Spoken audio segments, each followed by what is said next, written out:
দিয়েছে। আমি বলতাম, দাদা আমাদের হিন্দু ধর্মে কিন্তু গরুকে ও গায়ে নাকি ৩৩ কোটি দেবতা থাকে।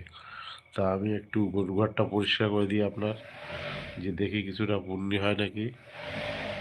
হুম, তারপরে বললাম দাদাকে, বললে সে ঠিক আছে। তারপরে একটা গরু মানে পটি করা মানে পায়খানা করা শুরু করে দিয়েছে, বুঝলে? উনি আমার জীবনে অলৌকিক কাজ করেছে, আমারও করেছে বোন, বুঝেছো?